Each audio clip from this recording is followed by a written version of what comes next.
Hello guys, welcome back to my channel Rama series. Part 4 तक की story आपको पिछले वीडियो में बता चुकी हूँ, जिसका लिंक आपको मेरे वीडियो सेक्शन में मिल जाएगा। पिछले एपिसोड में हमने देखा था कि रिया अपने भाई वलीन की अवनी के साथ सेटिंग कराने की कोशिश करती है और उन दोनों को अकेला छोड़ देती है ताकि वो दोनों साथ में टाइम स्पेंड करे और एक दूसरे को जान सके। इधर वलीन अवनी का मूड ठीक करने की कोशिश करता है और कहता है, क्या तुम्हारे साथ कुछ हुआ है जो तुम इतनी बुझी बुझी लग रही हो? तो अवनी कहती है, ऐसी कोई बात नहीं है। तो वलीन कहता है, अगर फ्यूचर में कभी भी तुम्हें मेरी जरूरत पड़े तो बेहिचक आकर मुझसे कहना, मैं तुम्हारी हेल्प करूंगा। तो अवनी कहती है, ठीक है।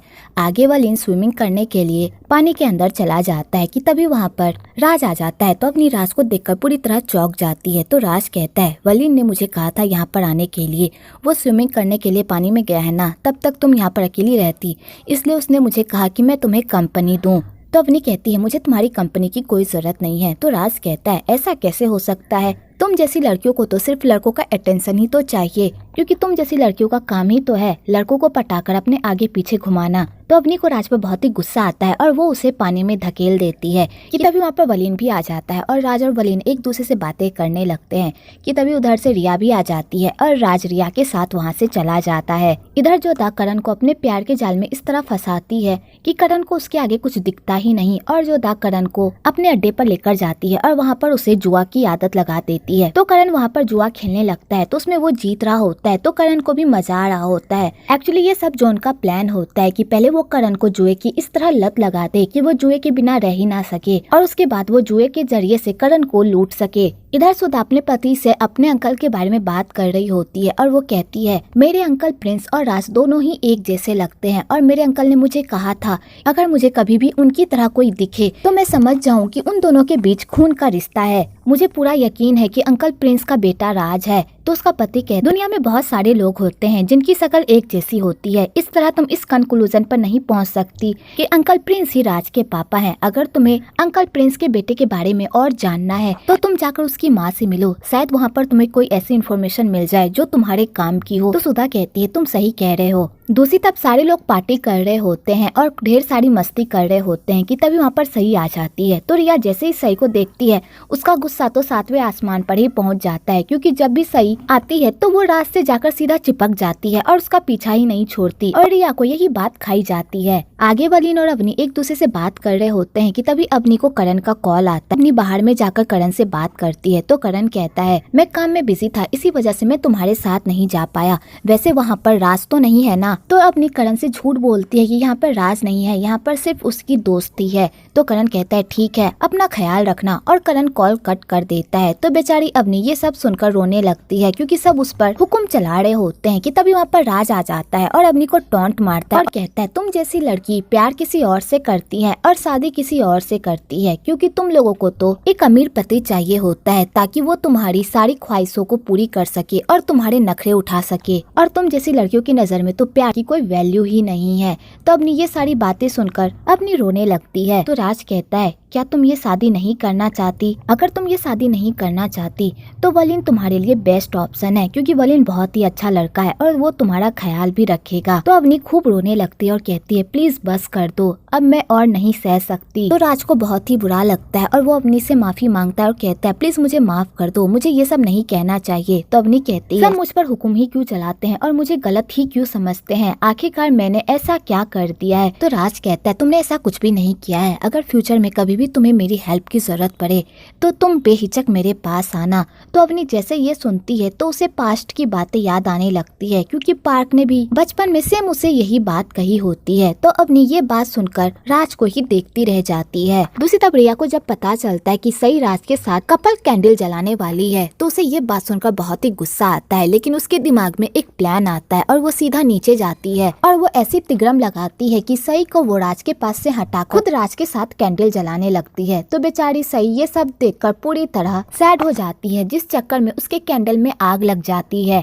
तो सब उस आग को बुझाने में लग जाते हैं। पर राज इस मौके का फायदा उठाकर अवनी के पास जाता है और कहता है तुम जो भी विश मांगना चाहती हो मांग सकती हो, भगवान करे तुम्हारी सारी विशेष पूरी हो। तो अवनी ये सुनकर खुश हो जाती है और दोनों साथ में उस कैंडल को उड़ाते हैं। अगले दिन खुनतोन की बिजनेस की वेलकम पार्टी होती है तो वहाँ पर सुधा भी आती है। तो सुधा खुनतोन से उसके बड़े बेटे के बारे में पूछती है कि वो कहाँ पर है। तो खुनतोन जैसे ही पार्क का नाम सुनता है उसे तो गुस्सा ही आ जाता है और वो कहता है मुझे नहीं पता वो कहाँ पर है, शायद अब तक तो वो मर भी चुका होगा। तो सुधा कहती है तुम एक बाप होकर अपने बेटे के बारे में ऐसा कैसे कह सकते हो, या फिर तुम उसके पापा ही नहीं हो। तो खुनतोन को ये बात सुनकर तो और मिर्गी का दौरा ही पड़ जाता है और वो सुधा पर भड़कने और कहता है मैंने तुम्हें अपनी पार्टी में इनवाइट नहीं किया था, इसलिए यहाँ से चली जाओ।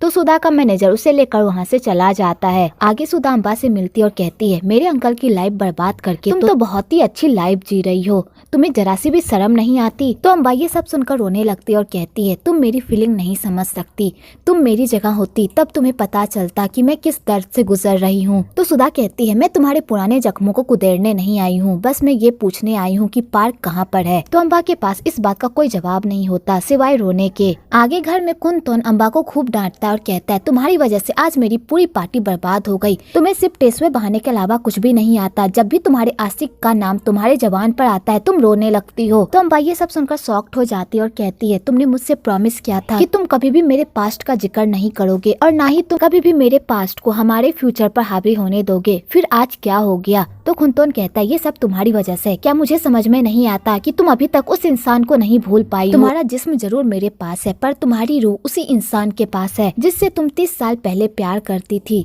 मैंने तुम्हारे प्यार को पाने के लिए क्या कुछ नहीं किया, मैंने तुम्हारे और उसके बच्चे को अपना नाम दिया, तुम्हारे पास्ट को भूलकर मैंने तुम्हारे साथ एक नई लाइफ की शुरुआत की, लेकिन तुम कभी भी मुझसे प्यार नहीं कर पाई। तो अम्बा कहती है प्लीज बस कर दो, तुमसे शादी करने से पहले ही मैंने तुम्हें अपने पास्ट के बारे में सब कुछ बता दिया था और जिस वक्त हमारी शादी हुई थी उसी वक्त मैंने अपने पास्ट को पीछे छोड़ दिया था और पूरे मन से मैंने तुम्हें अपना पति माना था, मैंने कभी भी इस रिश्ते में कोई बेईमानी नहीं की। इधर अवनी भी उन दोनों की सारी बातें सुन लेती है और अवनी को पता चल जाता है कि पार्क प्रिंस और अम्बा का बेटा था। तो अवनी ये सब सुनकर तो पूरी तरह शॉक्ड हो जाती है। तो खुनतोन अम्बा की एक भी नहीं सुनता, उल्टा उसकी इंसल्ट करके वहाँ से जाने लगता है। तो अम्बा ये सारी बातें सुनकर पूरी तरह सदमे में चली जाती है और उसकी तबीयत खराब हो जाती है। तो खुनतोन अम्बा की ऐसी हालत देखकर परेशान हो जाता है। इधर करण फिर से जुआ खेलने के लिए जाता है और वो बहुत ही जोश से जाता है कि आज वो जुआ में ढेर सारे पैसे जीत कर आएगा, लेकिन वहाँ पैसे जीतने के बजाय वो ढेर सारे पैसे हार जाता है। तो करण ये सब देखकर और बौखला जाता है और उसे समझ में नहीं आता कि अब वो आगे क्या करे। तो वो शिल्पा के पास जाता है और कहता है क्या आज रात मैं यहाँ पर रुक सकता हूँ। तो शिल्पा कहती है क्यों नहीं। तो करण कहता है सुबह मुझे जल्दी उठा देना क्योंकि मुझे काम पर जाना है। और करण शिल्पा के घर में जाकर सो जाता है। इधर सुधा अपने पति को कहती है कि मुझे पूरा यकीन है कि राज ही पार्क है और वो ही मेरे अंकल का असली बेटा है। दूसरी तरफ वलीन अवनी को पटाने में लगा हुआ होता है पर अवनी उस पर ध्यान ही नहीं देती क्योंकि उसका सारा ध्यान राज और पार्क पर होता है और वो सोचती है अंकल प्रिंस का बेटा पार्क है और अंकल प्रिंस और राज की शक्ल एक दूसरे से मिलती है तो इसका मतलब राज ही पार्क है। और बेचारी अवनी इसी बात को सोच सोच कर परेशान रहती है। तो वो सीधा राज से मिलने के लिए उसके घर जाती है और उससे पूछती है क्या तुम अंकल प्रिंस को जानते हो, क्या वो तुम्हारे पापा हैं। तो राज कहता है मैं अंकल प्रिंस को नहीं जानता और तुम ये क्या बकवास बात पूछ रही हो, तुम्हें पता है वो कितने बड़े आदमी है और मैं कौन हूँ, हम दोनों की हैसियत में बहुत बड़ा फर्क है, हम दोनों एक दूसरे से रिलेटेड नहीं है। कि तभी वहाँ पर सही आ जाती है। तो अवनी को राज और सही को इतने करीब देखकर बिल्कुल भी अच्छा नहीं लगता। तो राज अवनी को कहता है अगर फ्यूचर में तुम्हें मुझसे ऐसे ही बकवास सवाल पूछने हो तो तुम मुझे फोन भी कर सकती हो, यहाँ तक आने की कोई जरूरत नहीं है। तो अवनी को ये बात सुनकर बहुत ही बुरा लगता है और बेचारी मायूस होकर वहाँ से चली जाती है। दूसरी तरफ अम्बा अपने पति से माफी मांगती है और कहती है मैंने सिर्फ तुम्ही से प्यार किया है और मैंने तुम्हें कभी भी धोखा नहीं दिया, मेरी बात पर भरोसा करो। तो खुनतोन उसे माफ कर देता है और वहाँ से चला जाता है। अम्बा और प्रिंस की स्टोरी ये होती है कि वो दोनों एक दूसरे से बहुत प्यार किया करते थे, लेकिन अम्बा ने अपनी फैमिली की इज्जत की वजह से प्रिंस का साथ छोड़ दिया था। पर प्रिंस ने कभी भी अम्बा का साथ नहीं छोड़ा था। उसने लास्ट तक अम्बा को समझाने की कोशिश करी कि वो उसके साथ चले, पर अम्बा अपनी फैमिली की नाक कटाकर उसके साथ भागने के लिए तैयार नहीं थी। आगे जब प्रिंस को ये बात पता चली थी कि अम्बा प्रेग्नेंट है तो वो अपने बच्चे की सारी रिस्पॉन्सिबिलिटी उठाने के लिए भी तैयार था, पर अम्बा ने उसे उठाने नहीं दिया और उससे रिक्वेस्ट की कि वो उसकी लाइफ से हमेशा हमेशा के लिए चला जाए। तो बेचारा प्रिंस भी अम्बा की इस बेरुखी को बर्दाश्त करते करते थक गया था, तो उसने भी अम्बा को छोड़कर जाने का फैसला कर लिया था। तो प्रिंस के जाने के बाद अम्बा उस बच्चे से नफरत करने लगी थी, क्योंकि उसे लगता था अगर वो उस बच्चे से प्यार करने लगी तो वो कभी भी प्रिंस को नहीं भूल पाएगी। और इसी वजह से अम्बा पार्क से बहुत ही नफरत करती थी और हमेशा उसे धुतकारती रहती थी। इधर राज को भी प्रिंस की बातें थोड़ी खटकने लगती है, क्योंकि बहुत लोग उसे ये बात बोल चुके होते हैं कि वो बिल्कुल प्रिंस की तरह दिखता है। इधर अम्बा अपनी पास्ट की बातों को याद करके रो रही होती है कि तभी वहाँ पर उसकी नैनी आती है और वो कहती है कि अवनी को तुम्हारे पास्ट के बारे में सारी सच्चाई पता चल गई है। तो अम्बा ये बात सुनकर शॉक्ड हो जाती है। दूसरी तरफ राज जब वलीन को अवनी के प्यार में इस तरह पागल देखता है तो वो वलीन को कहता है अगर अवनी ने तुम्हारे प्यार को एक्सेप्ट नहीं किया तो फिर तुम क्या करोगे। तो वलीन कहता है ऐसे कैसे वो मुझे पसंद नहीं करेगी,